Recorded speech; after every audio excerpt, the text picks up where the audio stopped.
Bank, VTB Group, and OAO Gazprom Bank up to 90 days from 1 week.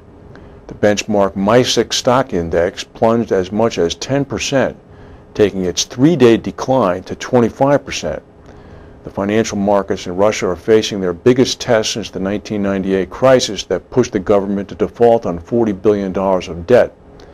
Apparently, turmoil sparked by the collapse of the U.S. subprime market has led to a drying up of lending between banks, and this week forced Lehman into bankruptcy. That's certainly true.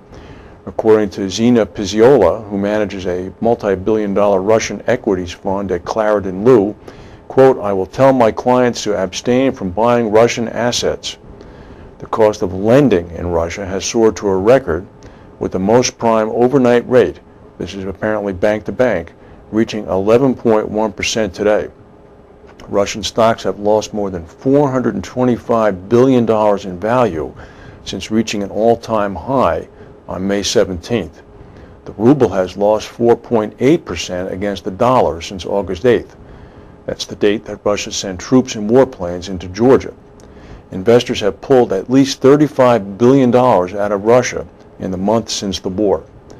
Oil production, Russia's biggest source of revenue and Mr. Putin's ace in the hole, is falling for the first time since 1998, and the inflation rate advanced more than expected in August to a nearly 5-year high of 15%.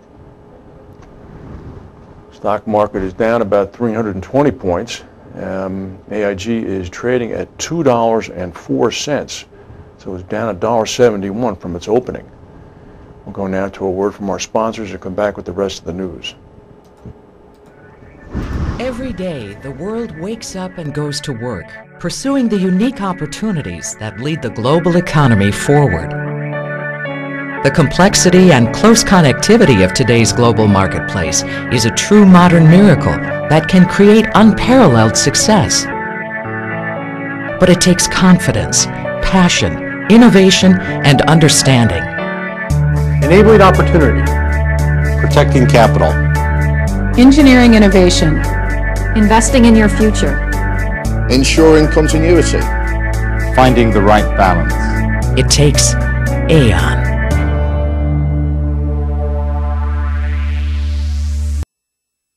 From prehistoric time to today, man's progress has been marked by his ability to fashion tools and use them to his advantage. From early humans making tools from stone, man evolved and was soon trading with other men. Money evolved, and tools such as the abacus to handle complex money transactions were developed. By the end of the 19th century, machines, such as the cash register, began to appear.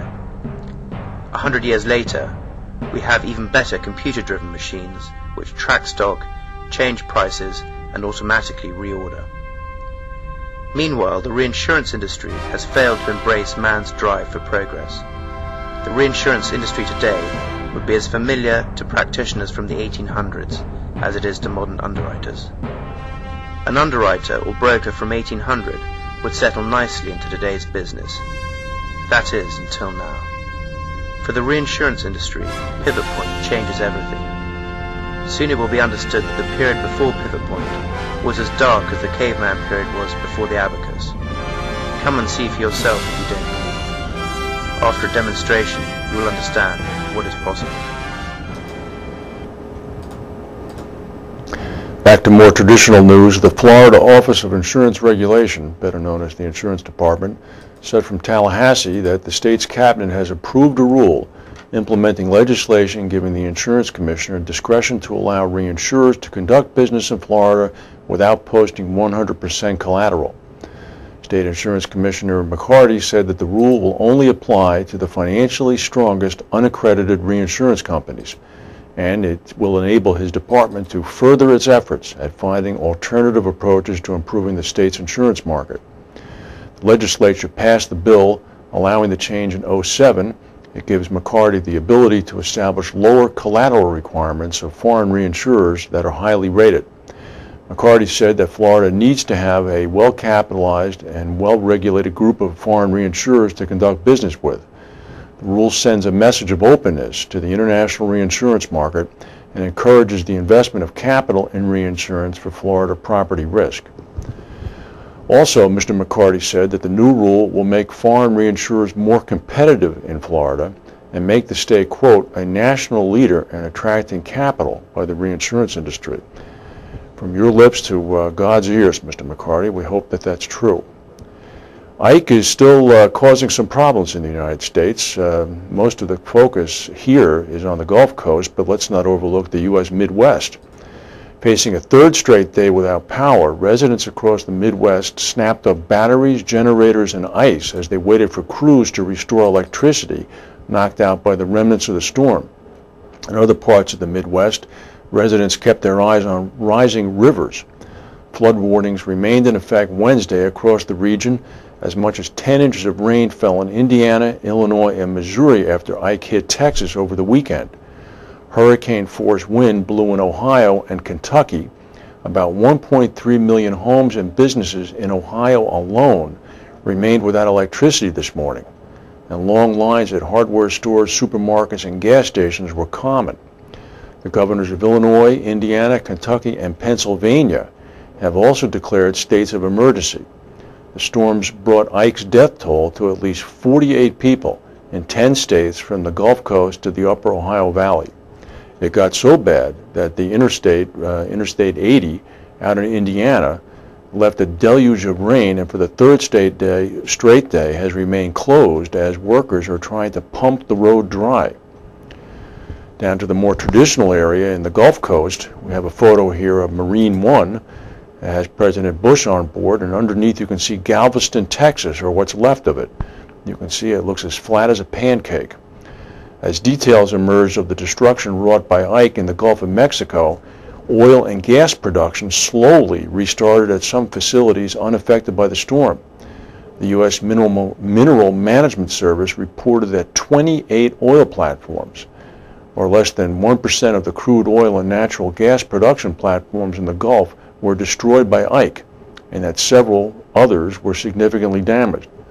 None of the platforms destroyed by Ike were considered major producers. Initial estimates are that they produced a total aggregate of 11,000 barrels of oil a day and 82 million cubic feet of gas a day. While operating at normal rates, the U.S. Gulf platforms produced 1.3 million barrels a day and 7 billion cubic feet of gas a day. Still, about 97% of oil output from the Gulf remains offline. About 84% of natural gas output from the Gulf remains offline. Among the companies that have reported the restart of some production are ExxonMobil, Royal Dutch Shell, and Anadarko. British Petroleum also reported having at least one platform destroyed, the drilling derrick of its massive Mad Dog platform 190 miles south of New Orleans, and one of its largest projects in the world was turned over, having been directly in the path of Ike. In Yemen, in Sanya, Yemen, in the capital, increasingly it appears a well-coordinated attack took place in front of the U.S. Embassy. 16 people, as of the time we went on the air, have been killed. It involved at least 5 bombs, as well as sniper fire directed from adjoining buildings. A 10-minute firefight apparently ensued. No American personnel were injured. Yemeni security officials said that the compound was hit by a combination of car bombs and sniper fire. Speaking from the embassy, an American spokesperson said that they could not immediately tell whether the embassy suffered any damage. The embassy in Yemen, of course, is located in the ancestral homeland of none other than Osama bin Laden, and has been targeted by militants at least 4 times since 2003. Out in the Indonesian area, a powerful undersea earthquake rocked the capital of East Timor last night, sending terrified residents fleeing from homes and buildings.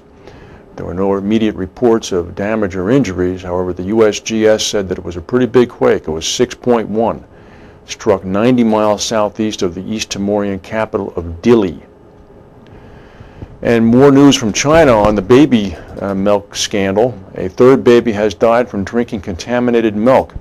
This as the scandal continues to spread. Announcing the latest death this morning, the Chinese Health Minister Chen Zhu said another 6,244 infants had fallen ill after consuming the milk powder that had been tainted with melamine, a chemical normally used in plastics. He said that